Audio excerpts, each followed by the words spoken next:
History is full of executions, but some of them, they're so strange, so ironic, so absurd, they sound made up. Today we're diving into 3 real cases where death came with a punchline. And yes, one of them involves a tooth. Our first tale begins on the misty shores of 9th century Scotland, where a Viking earl named Sigurd the Mighty had just claimed victory. Sigurd was a warrior, a man of iron and blood, feared across the Orkney Islands. One day he faced off with a rival chieftain, Mael Brigda, a man known for his fiery temper. They agreed to settle things the Viking way, 40 men on each side. But Sigurd, he cheated! He brought 80. What followed was a slaughter. Mael Brigda's men were overwhelmed. Sigurd himself struck the final blow, beheading his rival. As a trophy, he tied the severed head to his saddle and rode home in triumph. But fate has a twisted sense of humor. As Sigurd rode, the head bounced against his horse, and one tooth, just one, scraped his leg. A scratch. Tiny. Forgettable. Until it wasn't. Infection set in. Medieval medicine wasn't kind. And soon, Sigurd the Mighty was dead. Killed by a dead man's tooth. The Viking who cheated death in battle, undone by dental hygiene.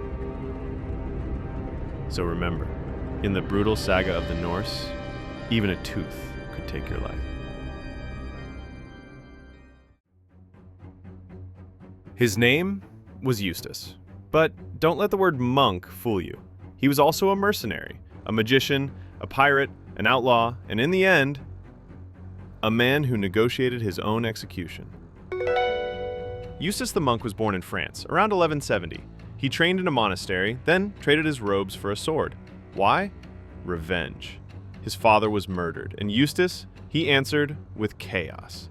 He fought in wars, burned villages, terrorized the English Channel with his pirate fleet.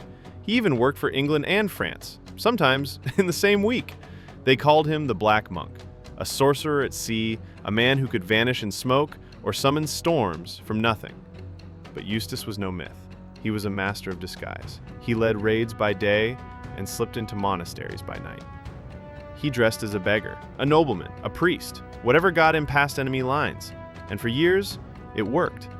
Until 1217. In a naval clash off the coast of, yes, Sandwich, Eustace was captured. No magic, no escape, just cold steel and chains. But Eustace wasn't done. Not yet. He made a demand, not a plea, not a prayer. I will not die by any hand but my own executioner. And they agreed. They gave him the sword. He knelt, no blindfold, no trembling, just silence and trust. He died by the blade of a man he chose. That was Eustace the monk. Criminal, hero, ghost, maybe all 3. But one thing is certain. He's one of the only men in history to negotiate his own execution and win. In the royal courts of ancient India and Southeast Asia, death had a long memory, and sometimes a trunk. These weren't ordinary elephants. They were executioners, trained for years to torture, then kill with horrifying precision. A twist of the tusk, a deliberate stomp, bones cracked in order. Some were trained to break a man slowly, others to toss him skyward like a rag doll, then bring him down in a single merciless crush. And sometimes this wasn't punishment, it was entertainment, a royal spectacle. Nobles sipping from golden goblets while the condemned begged for mercy.